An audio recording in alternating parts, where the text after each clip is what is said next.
If you're having trouble with heart rate tracking on your Galaxy Watch Ultra, whether it's not monitoring correctly, the BPM isn't detecting, or you're seeing missing or wildly inaccurate data, especially during workout, we're gonna troubleshoot and fix all these issues together. Let's sort it out.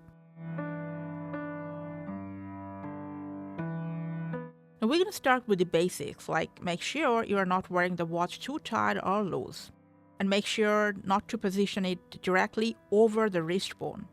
Wear the watch away from that part. Also, during workout, the sweat might be interrupting with the sensors, although the watch is designed for function with moist, but just in case. So try to wipe it every now and then. And at the same time, make sure your watch has enough battery, cause a low battery might malfunction with advanced features like this. After that, swipe up your watch face, go ahead open up Samsung Health, scroll down till the end, to settings, tap on heart rate. You can try with measure continuously if it's selected to manual. If it's not working for you, you can choose the second option.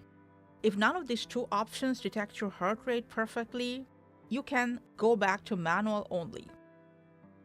And whenever you want, you can measure your heart rate manually.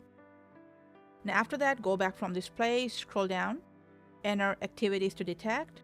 First of all, make sure auto detect workout is turned on. Now users have claimed this trick to work for them, so let's check it out. Scroll down, and here make sure elliptical trainer and a rowing machine, these two options are disabled. And after that, just go ahead, give your watch a force restart. Press and hold both of these up and down button until you see the Samsung logo again. Unless your watch sensor's hardware's got buggy somehow, the process we have shown you will enough to solve your issue. Thanks for watching.